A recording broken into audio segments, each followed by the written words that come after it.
Lesson 1.4 Lesson 1.4 3 number কি কৈছে তলৰ বাস্তৱ সংখ্যাবোৰৰ ইয়াত দেখুওৱা ধৰণে দশমিক বিস্তৃতি আছে প্ৰতিটো ক্ষেত্ৰতে ই এটা পৰিমেয় হয় নে নহয় সিদ্ধান্ত কৰা বাস্তৱ সংখ্যাবিলাক দিয়া আছে দশমিক বিস্তৃতি দিয়া আছে পৰিমেয় সংখ্যা হয় নে নহয় বিচাৰ কৰিবলৈ কৈছে সিদ্ধান্ত কৰিবলৈ কৈছে যদি ই পৰিমেয় আৰু ই p/q হিৰ তেন্তে ইয়াৰ কিউৰ মৌলিক উৎপাদকীকৰণৰ বিষয়ে কি ক'ব পাৰিবা তো এই প্ৰথম কৈছে ই পৰিমেয় সংখ্যা হয় নে নহয় বিচাৰ কৰা সিদ্ধান্ত কৰিবলৈ কৈছে যদি পৰিমেয় হয় তেন্তে p/q হিৰ হ'ব p/q হিৰ পৰীক্ষা কৰিবলৈ কৈছে 3 নম্বৰ কথা হ'ল কিউৰ মৌলিক উৎপাদকীকৰণৰ বিষয়ে ক'ব লাগে প্ৰথম কথা হ'ল ই পৰিমেয় হয় নে নহয় বিচাৰ কৰিব লাগে 2 নম্বৰ কথা p/q হিৰ পৰীক্ষা কৰিব লাগে 3 নম্বৰ কথা হ'ল কিউৰ মৌলিক উৎপাদকীকৰণৰ বিষয়ে ক'ব লাগে তো ইয়াতে 3 নম্বৰৰ 3 দিয়া আছে 43.123456789 বাৰ এইটো বাৰ চিহ্ন কয় এইটোক ই বাৰ এইটো বাৰ কথাটো এই কথাটোৰ এই বাৰৰ কথাটোৰ মিনিং এইটো হয় যে এই সংখ্যাবিলাক ৰিপিটিং হৈ আছে বাৰে বাৰে ৰিপিটিং হৈ থাকিব তো 3 নম্বৰ 43.123456789 বাৰ তো এইটোৰ একচুৱেলি মিনিং হ'ল যে 43.123456789 এইটো ৰিপিট আহিল আকৌ 123456789 এইটো ৰিপিট আহিল আকৌ 123456789 এনেকৈ ৰিপিটিং হৈয়ে থাকিব বাৰ থকাটো মানে এইটো কয় তো এই বাস্তৱ দশমিক বিস্তৃতি থকা বাস্তৱ সংখ্যাটো পৰিমেয় সংখ্যা হয় যেহেতু এটা পৌনঃপুনিক একেই সংখ্যা পৌনঃপুনিক হৈ আছে গতিকে ই এটা বাস্তৱ সংখ্যা তো এনসাৰটো এনেকৈ প্ৰচেছিংটো এনেকৈ হ'ব 43.123456789 বাৰ বাস্তৱ সংখ্যাটো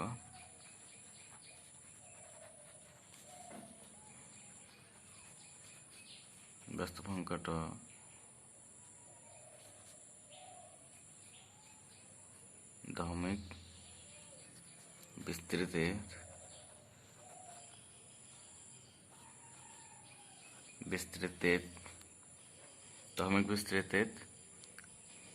পৌনঃপুনিক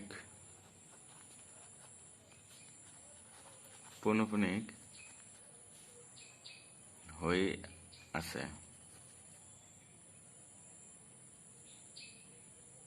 দশমিক বিস্তৃতিত একেই সংখ্যা এনেকৈ লিখি দিবা দশমিক বিস্তৃতিত একেই সংখ্যা পৌনঃপুনিক হৈ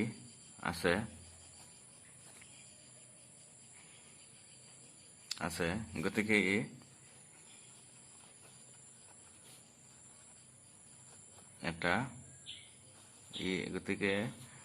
ই এটা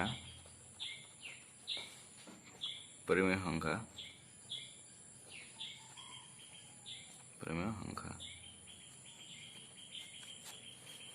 তো ইয়াতে প্ৰথম কথা হ'ল পৰিমেয় সংখ্যা হয় নে নহয় এইটোৰ বিচাৰ কৰিবলৈ কৈছে বা সিদ্ধান্ত কৰিবলৈ কৈছে তো হৈ গ'ল এটা পৰিমেয় সংখ্যা যেহেতু কি হৈছে যে দশমিক বিস্তৃতিত একেই সংখ্যা পৌনঃপুনিক হৈ আছে গতিকে এটা পৰিমেয় সংখ্যা 2 নম্বৰ কথা হ'ল ইয়াক p/q আকৃতিত প্ৰকাশ কৰিব লাগে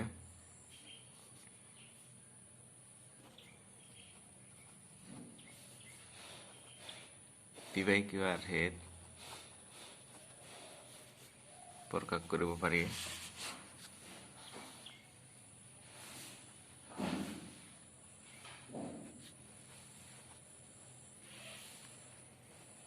পাৰি য'ত q not is equal to 0 তো কেনেকৈ প্ৰকাশ কৰিব পাৰে সেইটো দেখাব লাগে যে ধৰিলো ধৰ a is equal to 43.123456789 bar itu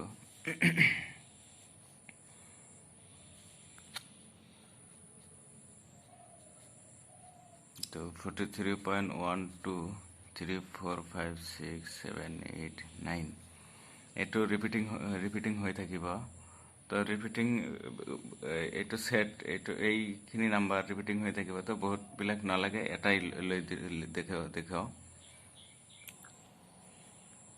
এইটো 1 নম্বৰ বুলি ধৰিলো দুপক্ষক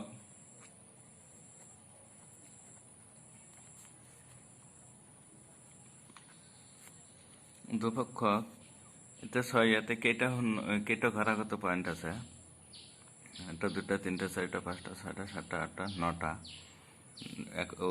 ওৱানৰ দশমিকৰ হলনি 1 আৰু 9 ঘৰৰ আগত পয়েন্ট আছিল 9টা শূন্য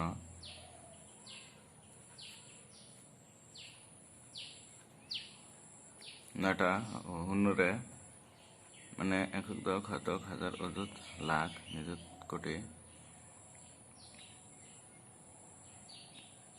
100 কোটি এটোৰে হৰণ কৰিব লাগে হৰণ কৰি পূৰণ কৰি সৰি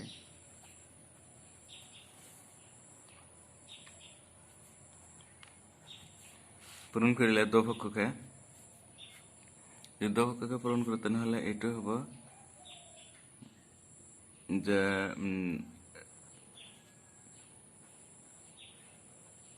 দহকোটি এ এটুকু পূরণ করিল এটুকু পূরণ করিল 10 কোটি এফালে আছে 43.123456789 ইনটু ইয়াতে ঠাই নহয় 9 দি দিল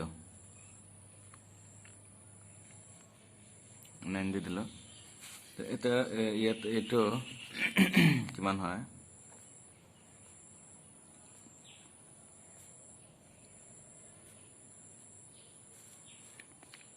এইটো 9টা ঘৰ ইফালে দশমিক পূৰণ কৰি দিলে দশমিকটো ইয়াতে আহি যাব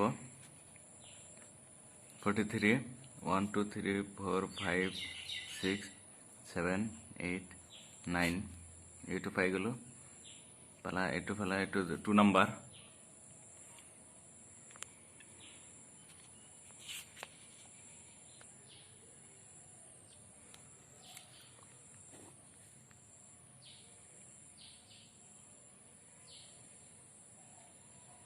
টুৰ 1 আৰু 2ৰ মাজত মানে 2ৰ পৰা 1 বিয়োগ কৰি দিও কিতাকে চোৱা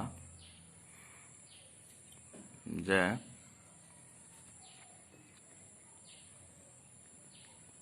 10 কোটি এ মাইনাস এ আৰু 43.123456789 মাইনাস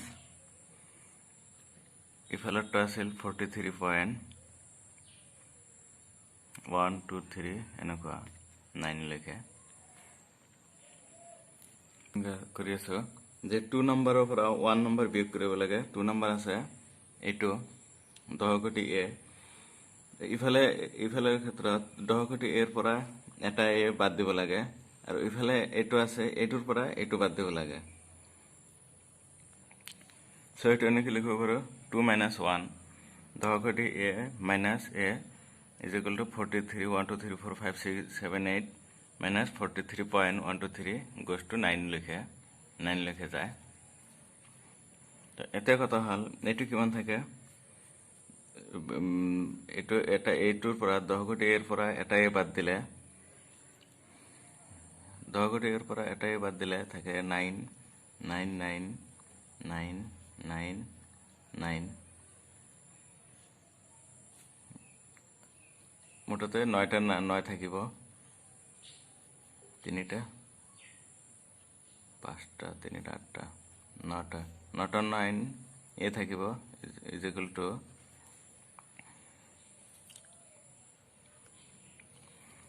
তো এটোৰ পৰা ইফালে এইটোৰ পৰা এইটো বাদ দিলে এইটো থাকে, বিয়োগ কৰিলে এইটোৰ পৰা এইটো বিয়োগ কৰিলে এইটো থাকে।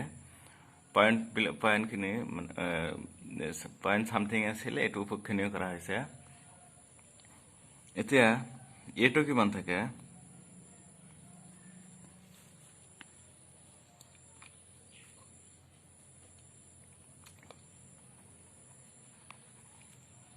এইটো বাই ডিভাইডেড বাই এইটো, মানে এইটো পঠাই দিলে এইটো ৰাখি পেলাই এইটো পঠাই দিলে এইটো তলত আহি যাব 9।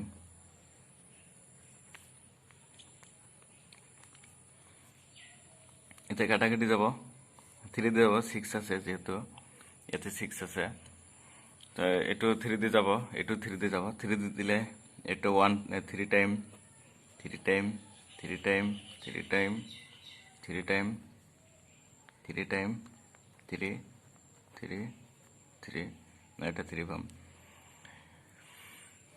সেম টু সেম এইটো কাটিব লাগে 3 দি। 1 টাইম 1 13 3 4 12 11 3 3 9 9 2 22 3 7 গুণ 21 1 13 3 4 12 1 14 3 4 12 2 25 3 8 গুণ 24 1 16 3 5 15 1 17 3 5 15 2 24 3 8 গুণ 24 3 দুগুণ 6। এইটো কাটিলো, এইটো গোটেইবিলাক কাটা হৈ গ'ল।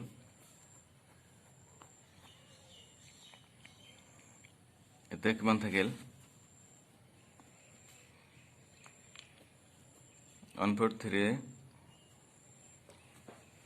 7 4 4 8 5 5 8 2 by 3 3 3 3 3 3 3 3 এইটো থাকে। তো সংখ্যাটো দশমিক বিস্তৃতিত থকা সংখ্যাটো p/q আৰ্হিত প্ৰকাশ হৈ গ'ল। তো ইয়াতে প্ৰথম কথা কৈছিল যে এইটো দশমিক বিস্তৃতিত থকা এই বাস্তৱ সংখ্যাটো পৰিমেয় সংখ্যা হয়নে নহয় সেইটো সিদ্ধান্ত কৰিবলৈ কৈছিল, সিদ্ধান্ত কৰা হৈছিল। তাৰপিছত কৈছে p/q আৰ্হিত প্ৰকাশ কৰিব লাগে, p/q আৰ্হিত প্ৰকাশ হৈ গ'ল। p/q আৰ্হিত প্ৰকাশ হ'ল, লিখি দিবা এইটো, p/q আৰ্হিত প্ৰকাশ হ'ল।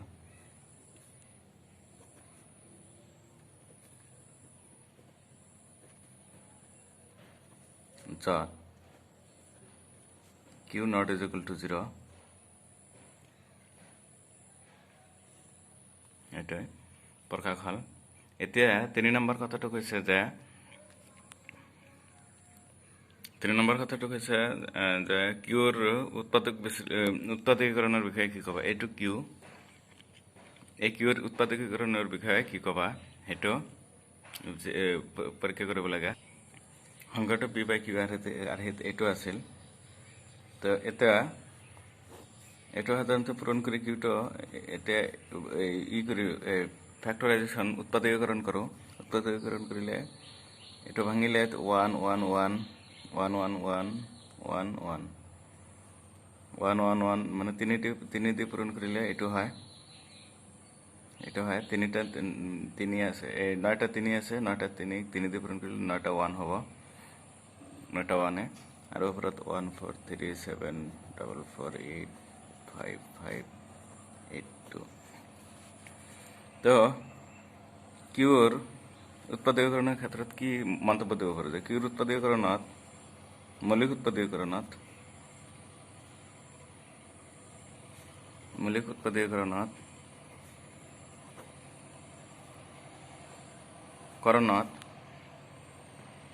কিউৰ মৌলিক উৎপাদকীকৰণত 2m × 5n আৰ্হিৰ নহয়,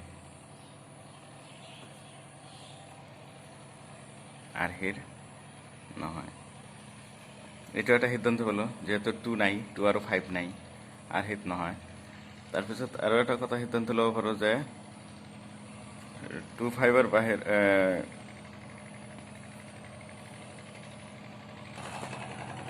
তেনেহ'লে কিউৰ মৌলিক উৎপাদকীকৰণত এটা সিদ্ধান্ত পালোঁ যে 2 আৰু 5 নাই, মানে 2m × 5n আৰ্হিত নাই।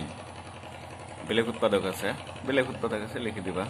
বেলেগ উৎপাদক আছে, বেলেগ অইন উৎপাদক আছে, এনেকৈ লিখি দিলেও হ'ব। উৎপাদক আছে। তো ইয়াতে প্ৰথম কথাটো হ'ল যে তিনিটা কথা কৈছিল এইটো অংকত, তিনিটা কথা প্ৰুভ কৰা হ'ল। প্ৰথম কথা আছিল যে দশমিক বিস্তৃতি থকা বাস্তৱ সংখ্যাটো তোমাৰ পৰিমেয় সংখ্যা হয় নে নহয়, এইটো পৰীক্ষা হ'ল, সিদ্ধান্ত কৰা হ'ল। তাৰপিছত 2 নম্বৰত কৈছে P/Q আৰ্হিত প্ৰকাশ কৰা হৈছে 2 নম্বৰ। 3 নম্বৰত কথা কৈছে যে কিউৰ উৎপাদকীকৰণৰ বিষয়ে ক'ব লাগে। উৎপাদকীকৰণ কৰি পেলাই কিউৰ উৎপাদকীকৰণৰ বিষয়ে কোৱা হৈছে যে 2m × 5n আৰ্হিৰ নাই। এইখিনি এনচাৰ। থেংক ইউ ফৰ ৱাচিং। এইখিনি এনচাৰ হৈ গ'ল।